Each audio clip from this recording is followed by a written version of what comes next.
In a city where hearts chase riches and kindness is forgotten, a young woman's simple act of compassion would soon shake the life of a man everyone called untouchable. She had nothing, no gold, no name, no power, yet her heart carried the one thing money could never buy. This is the story of Amara, the girl who saved a stranger, not knowing he was the billionaire who would one day test her soul. But what happened next will move you to tears. In the heart of the bustling city of Lagos, where dreams rise and crumble beneath the same sun, there lived a young woman named Amara, a name that once meant grace, but whose life seemed anything but graceful. Her mornings began before dawn, and her nights ended long after the city lights dimmed. To the world, she was invisible, another face in the endless sea of struggle, another shadow crossing the streets with hope tucked tightly beneath hunger. Amara worked as a cleaner in one of the city's largest corporate buildings, a skyscraper that touched the clouds she could never reach. Each morning, she swept marble floors polished by the footprints of people who barely noticed her. The hum of elevators, the clicking of designer heels, and the laughter of those who had never known want filled the air, a symphony of wealth that mocked her silence. But deep inside, Amara carried something rare, a belief that life, no matter how cruel, could still surprise her. She believed in kindness, in second chances, in something greater than the noise around her. Perhaps it was the echo of her late mother's words, the woman who once told her, "Even dust can shine when touched by the sun." Life had not been kind to her. She had lost her parents when she was just 15, victims of a bus accident that left her alone with nothing but memories and a small, crumbling room in the outskirts of the city.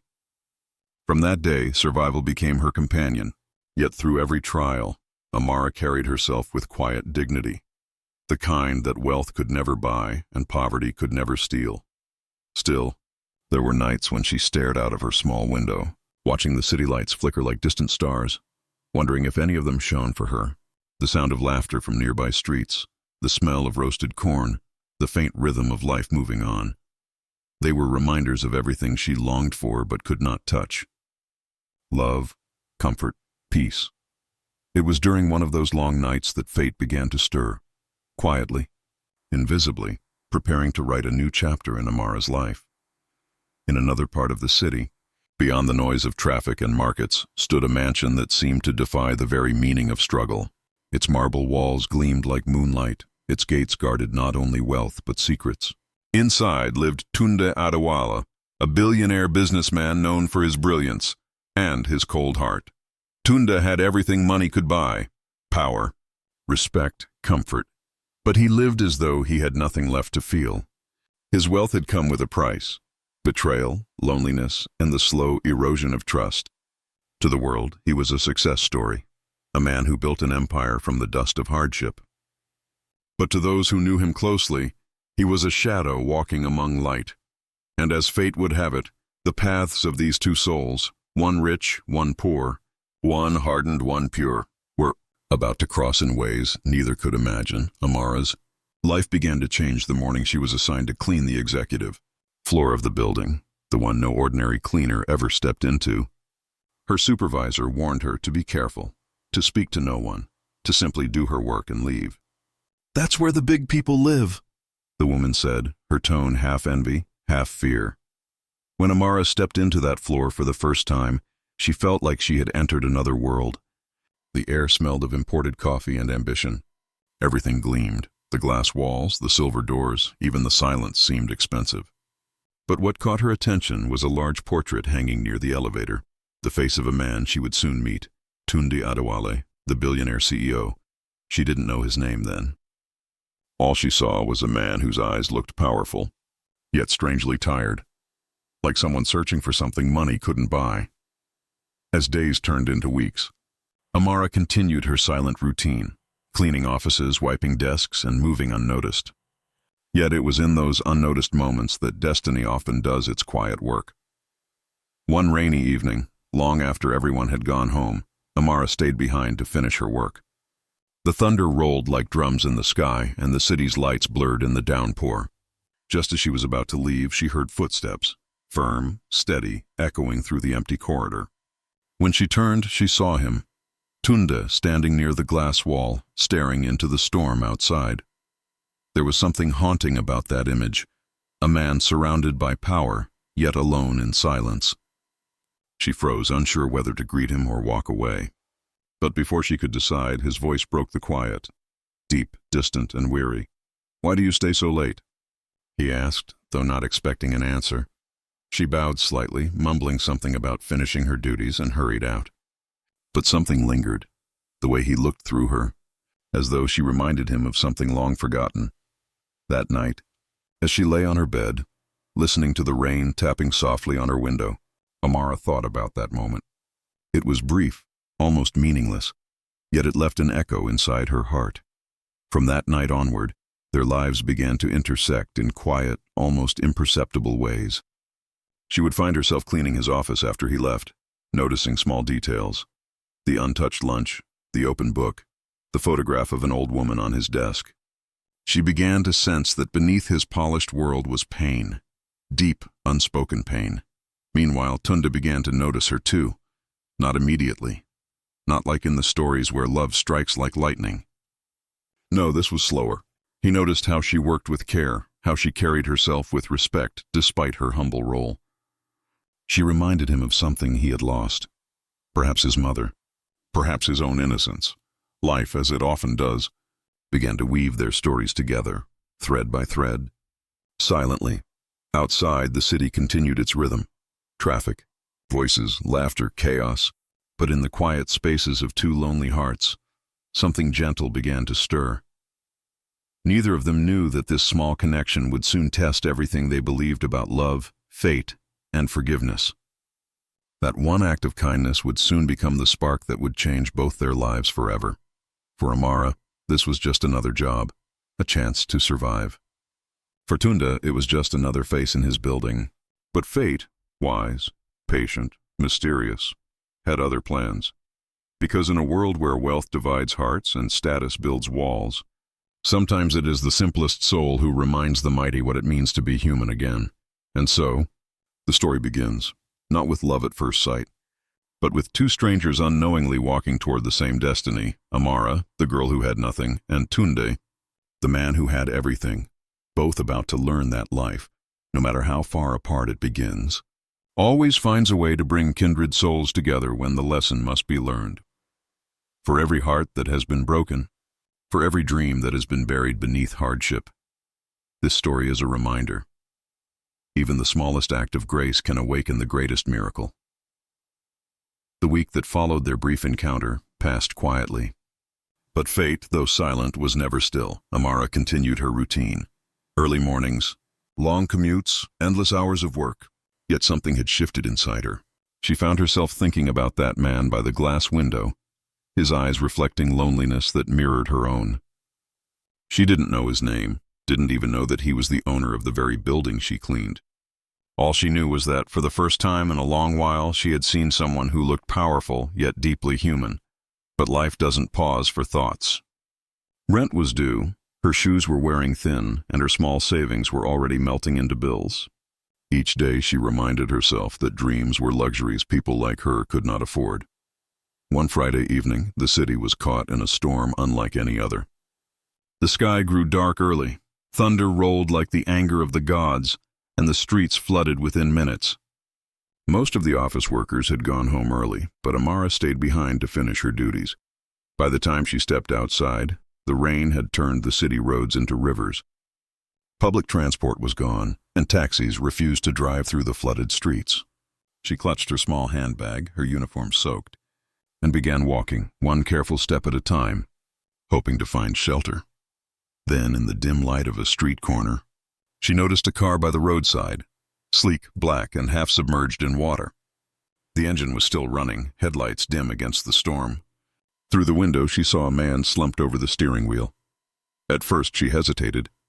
In Lagos, danger often wore strange faces, but something in her heart, that same quiet compassion that had carried her through pain, urged her closer. She knocked on the window, but there was no response. When she opened the door, the man's head tilted forward. He was unconscious. His clothes were expensive, his wristwatch gleamed faintly, but none of that mattered now. Without a second thought, Amara reached into the car, turned off the ignition, and shouted for help. but the street was empty. The rain drowned her voice. So she did what she could. She pulled the man's arm around her shoulder and, struggling under his weight, dragged him toward a nearby shop front where the roof extended enough to block the rain. She searched his pockets for a phone but found none. Just a wallet and a key card with the logo of a familiar company. It was the same one where she worked. She checked his pulse, faint but steady. His face was pale, lips slightly blue. Without thinking twice, she rushed to a nearby kiosk that was still open and begged for help. The old woman who ran it fetched her a bottle of water and some salt. Together they managed to revive him. The man coughed weakly, water dripping from his hair, confusion clouding his face. "Are you okay, sir?" Amara asked, her voice trembling. He blinked, dazed, looking around. At the rain, the stranger kneeling beside him, her uniform drenched and clinging to her thin frame. For a moment he said nothing. Then quietly, he nodded. I think I fainted," he murmured, still weak. Amara offered him her small umbrella, the only thing she owned that wasn't already broken by the storm. "You should see a doctor," she said, rising to her feet. "The rain's too heavy. Please stay here till it slows." Before he could thank her, she was already walking away, disappearing into the downpour. He sat there, silent, watching the small figure fade into the curtain of rain. Something stirred inside him, something he hadn't felt in years. Gratitude, humility, wonder. That man was Tunde Adewale, the billionaire whose name commanded respect in every corner of the city. The stress of long hours, sleepless nights, and unspoken pain had taken its toll, and that evening he had fainted while driving home. No one had been around, no one but that stranger who saved him. When he finally got home, drenched but safe, he couldn't stop thinking about her, her eyes, her voice, the way she helped without hesitation. Who was she? The next morning, Tunde instructed his assistant to find out who had access to the building after hours on that stormy evening. It didn't take long before the name surfaced. Amara Okoye, janitorial staff, cleaning division. He said nothing for days, but the thought of her lingered. He couldn't understand why it mattered so much. A random act of kindness from a woman he'd likely never see again. Yet it did, because for the first time in years he had felt seen, not as a billionaire, not as a title, but as a man. The following week, he made an unexpected decision. Without informing his board or even his personal secretary, Tunde visited one of the company's facilities in disguise. A simple shirt, jeans, no chauffeur, no security. He wanted to understand what life looked like beneath his own empire. When he entered the cleaning staff area, most of the workers didn't recognize him. To them, he was just another new supervisor checking inventory.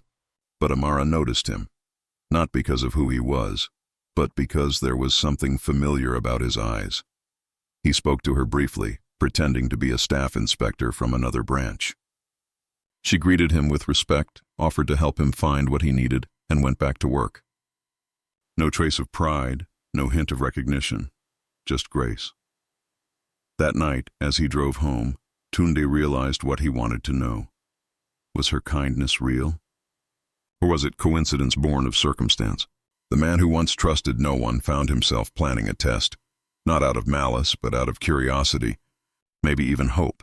He would disguise himself as an ordinary man, not a billionaire, not a CEO, and approach her outside the world of his company. He wanted to see if her compassion extended beyond duty, beyond uniform, beyond appearance. It was foolish, perhaps even unfair. But for a man whose life had been built on betrayal, it felt like the only way to believe again. And so, the stage of destiny began to shift. Two lives, already bound by chance, were now drawn together by choice. One searching for truth, the other simply trying to survive. Neither of them knew that this test would uncover more than character. It would awaken buried wounds, silent sacrifices, and emotions both had long forgotten how to feel. For fate has its own sense of drama. It waits for the right moment to reveal what the heart cannot yet see. The morning sun rolled slowly over the city of Ede, spilling soft gold over rooftops and dusty streets. Life began in its usual rhythm, vendors shouting, children chasing buses, and engines humming like restless bees. Yet somewhere on the quieter edge of town, life was whispering a story that fate had carefully rewritten. Amara had begun to rebuild her world, one small act of kindness at a time. The girl who once wandered streets without hope now found solace in service. She worked at a small community kitchen, feeding strangers who looked as hungry and lost as she once did. And though she didn't know it, every humble act she offered was being watched, not by gossiping neighbors, but by destiny itself. For in the midst of that same city, a man called Kunle, yes, the very man whose life she had once saved, was walking a path cloaked in secrecy. The billionaire who once lived behind glass towers and marble halls now moved among ordinary people, disguised as one of them. A simple shirt, a worn wristwatch, dust on his shoes. Everything about him whispered, common man. He had chosen to step away from his empire for reasons few would understand. It wasn't pride or guilt. It was something deeper. He wanted to see, not just through the tinted windows of wealth, but through the eyes of those who carried life's heavier loads. And somewhere deep within, he wanted to see her again. It was a humid Tuesday when fate decided to weave their paths once more. Amara had just left the kitchen, her faded bag slung across her shoulder. Her shoes, slightly torn at the edges, slapped against the pavement with a soft rhythm. She wasn't thinking of love or destiny, just survival. At the bus stop, she noticed a man sitting alone on a bench, staring at a crumpled newspaper. He looked tired, worn out, maybe even defeated. Something about him drew her attention. He wasn't begging, but his silence spoke volumes. "Sir, are you okay?" she asked gently, stepping closer. The man looked up. For a heartbeat, his eyes softened, recognition flickering like light beneath water. But he quickly looked away. "I'm fine," he murmured, his voice lower, rougher than she remembered. Still, Amara wasn't convinced. "You look like you haven't eaten since morning," she said, reaching into her bag and pulling out a small wrapped loaf of bread. "Please take this," Kunle hesitated. For a man who once commanded entire corporations, that simple offer, from the very woman whose life had once intertwined with his, shook him deeply. But he accepted it, forcing a humble smile. "Thank you," he whispered. She nodded and turned to leave, unaware that fate had just repeated its opening scene, kindness meeting disguise. Days passed. Kunle began visiting the community kitchen where Amara worked. Sometimes he swept floors. Sometimes he carried sacks of rice or helped distribute food. He said he was just a driver looking for work, and Amara believed him. She had no reason to suspect the truth. The humility in his tone felt genuine. But soon, something in his manner began to stir questions. He spoke with quiet authority, and whenever problems arose, he offered solutions too practical, too wise for an ordinary man. He carried himself like someone who had once known command, but had chosen silence instead. One afternoon, as the team debated how to fund more meals, Kunle suggested, "Why not reach out to the local council? They have a welfare grant most people don't know about." Everyone turned to look at him, surprised. Amara smiled faintly. "You talk like someone who's worked in government." He chuckled. "Not exactly. I just read a lot." But her eyes lingered on him a moment longer than before. Something about him tugged at memory, at feeling. Yet she brushed it aside. Why would a rich man end up here serving stew and rice to strangers? Outside, life unfolded as always. Motorbikes roaring, street preachers shouting, rain clouds forming in distant skies. Yet within the walls of that humble kitchen, an invisible storm was gathering, a storm of truth, waiting to break. Weeks turned into months. Kunle and Amara grew close, not in romance at first, but in friendship built on shared compassion. She taught him how to stretch a pot of soup to feed 50 mouths. He helped her draft a letter requesting community support. Together, they brought warmth to people who had forgotten what kindness felt like. And slowly, their laughter began to sound like healing. But behind Kunle's calm eyes, guilt brewed like thunder. Each time she spoke about the man she once saved, the mysterious stranger who had vanished without a word, he felt his heart sink deeper into conflict. He wanted to tell her the truth, yet each time he tried, the words froze on his tongue. What if she only saw him as another man of wealth and distance? What if the magic between them was lost the moment she discovered who he really was? So he stayed silent, trapped between gratitude and fear. Then came the accident. One evening, as heavy rain fell across the city, the kitchen's roof began to leak. Buckets were placed everywhere, but soon, water started flooding the floor. Volunteers panicked. Someone shouted about the power supply, the wires. Before anyone could move, Amara slipped on the wet tiles, and a heavy cooking pot tumbled toward her. Kunle's instincts kicked in. In a single motion, he lunged forward, shielding her from the fall. The pot clanged harmlessly beside them, water splashing everywhere. For a moment, time stood still. Amara looked up, her palms pressed against his chest, her heartbeat racing. And in that closeness, something clicked. The scent. The tone, the quiet strength in his eyes. It was him. Her lips parted, but no words came. Kunle looked away quickly, helping her up. "You're safe," he said softly, but she wasn't listening. The puzzle pieces in her mind were rearranging fast. The way he spoke, the manner he carried himself, the faint scar on his wrist she remembered from the day she saved him. Her heart trembled with disbelief. Could it be? Later that night, as the storm raged on, Amara stood by her window, replaying every moment since they met again. The bread at the bus stop, his calm advice, his uncanny kindness, and suddenly she whispered into the dark, "It's him." It has to be, but doubt still lingered. Could fate truly be that circular, the savior becoming the saved, the rich pretending to be poor, all to find meaning again? She decided to wait, to see if he would tell her the truth himself, because sometimes silence speaks louder than confession. The following week carried a strange stillness, like the city itself was holding its breath. Amara went about her work as usual, serving food, washing plates, laughing when laughter came, though her heart was far from peace. Every time she looked at Kunle, the man she once knew as a humble driver, she saw fragments of another man, the one whose life she had saved on that stormy night months ago.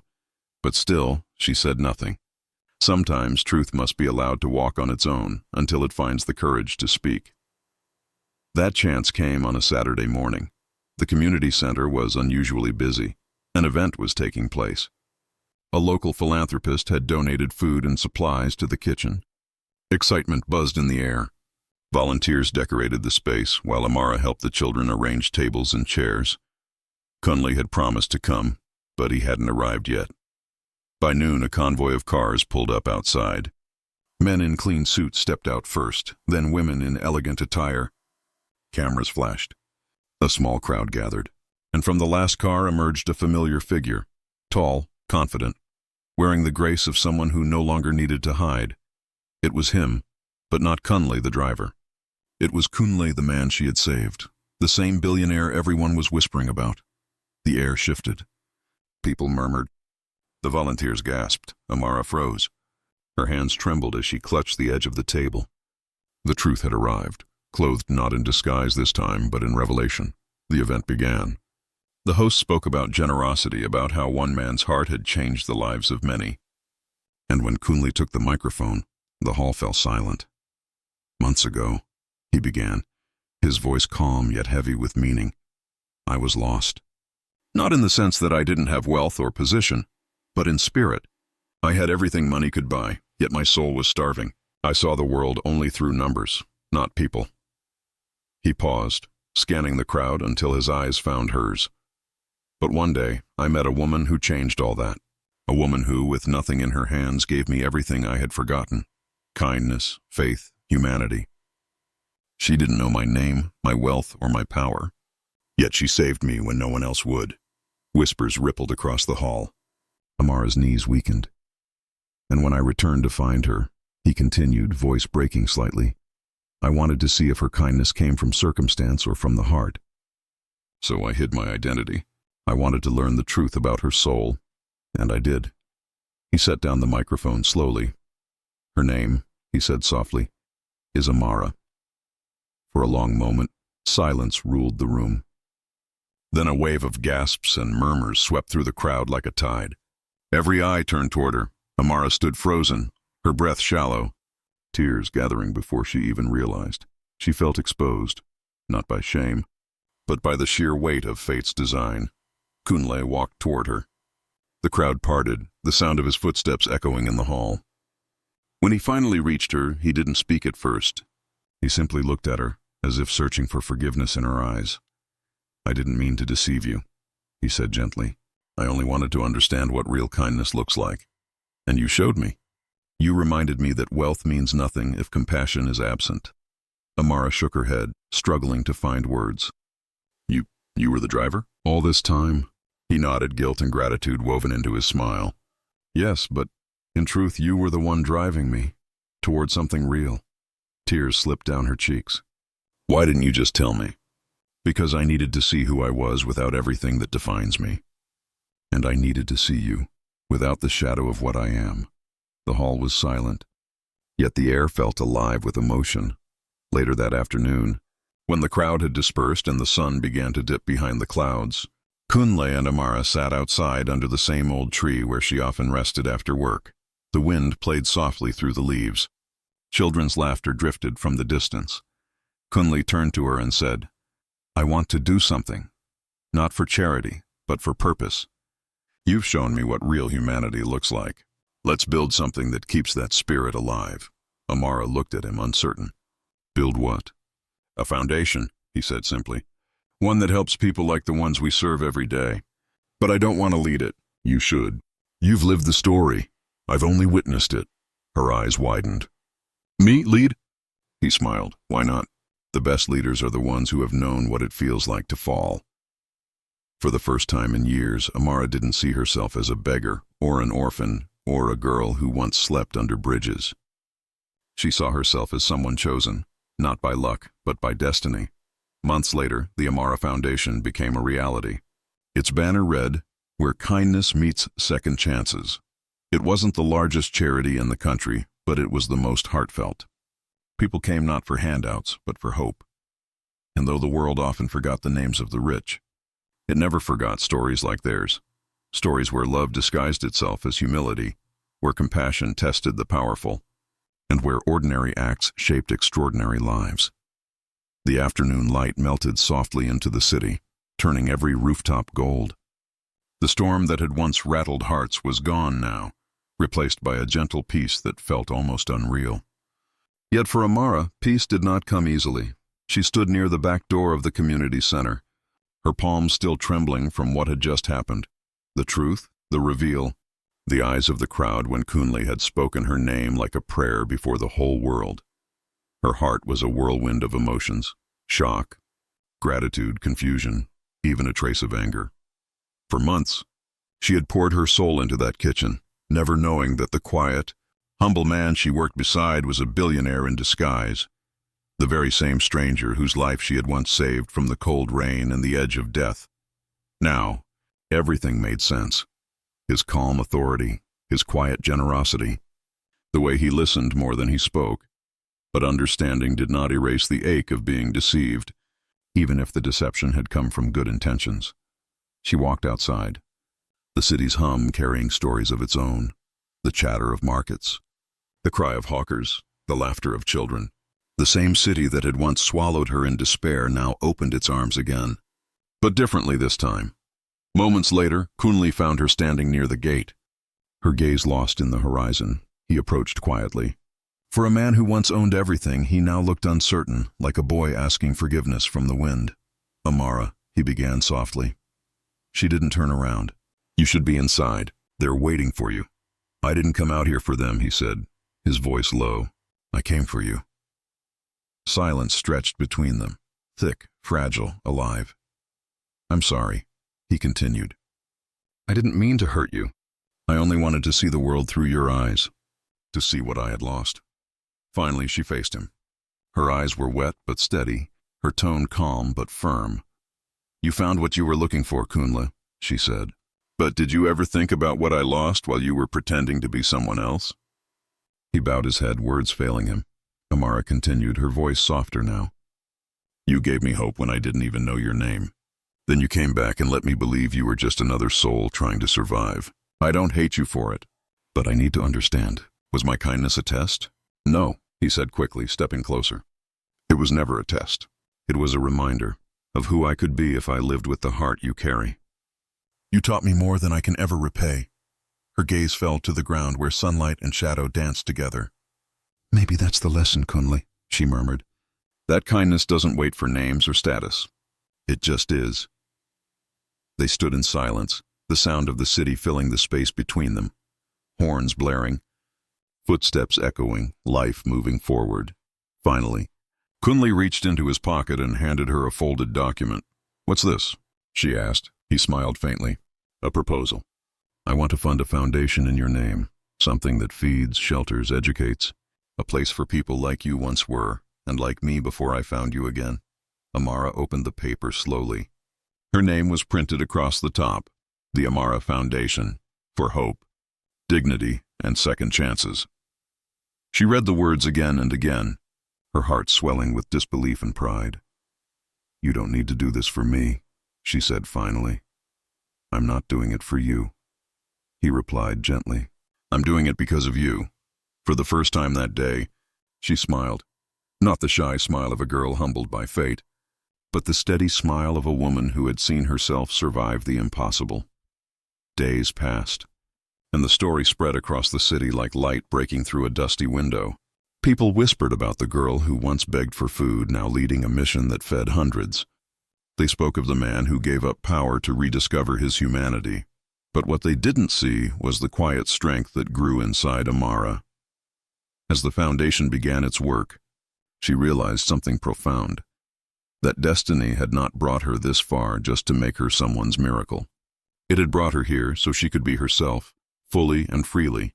She worked day and night, not for applause, not for wealth, but for meaning.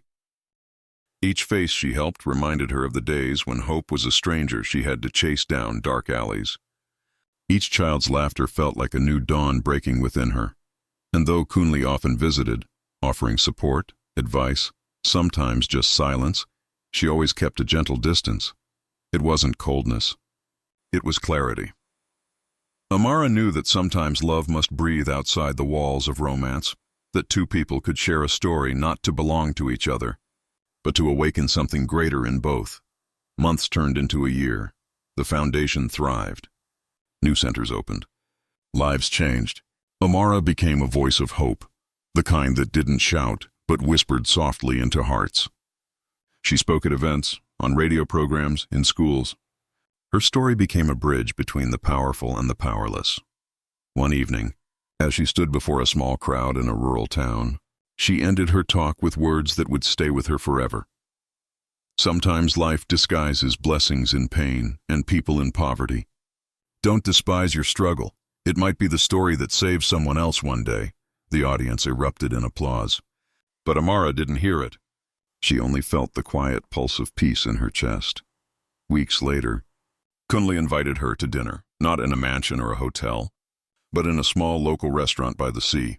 When she arrived, he was already waiting, dressed simply, no security, no pretense. They talked for hours about the foundation, about life, about how strange and beautiful fate could be.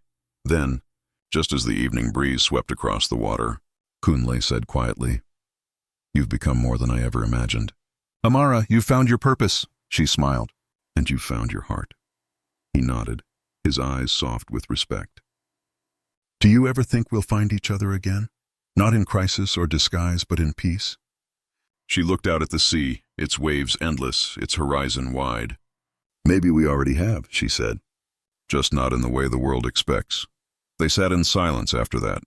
Not as a rich man and a poor girl, not as savior and saved, but as two souls whose paths had crossed for reasons only heaven could explain.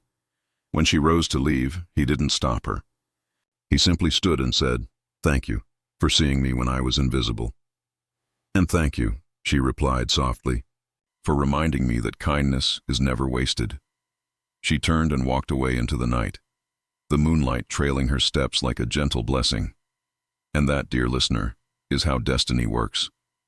It bends and twists, it hides and reveals, but it always leads us back to truth. Amara did not become rich by money. She became rich by meaning. She learned that love is not only found in comfort, but in courage. And Kunle, once a man blinded by success, learned that the real wealth of a heart is found in the lives it touches.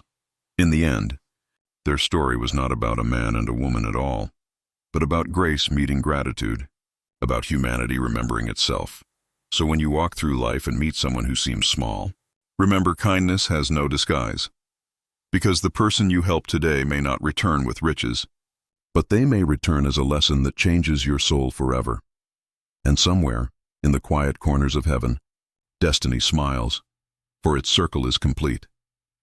Sometimes life doesn't give us the ending we expect, but the lesson we need. Amara walked her path, and in finding herself, she found peace. Remembering that kindness never goes unseen, even when the world forgets. If this story touched your heart, don't forget to subscribe, share, and keep watching, because your next story might be the one that changes a life.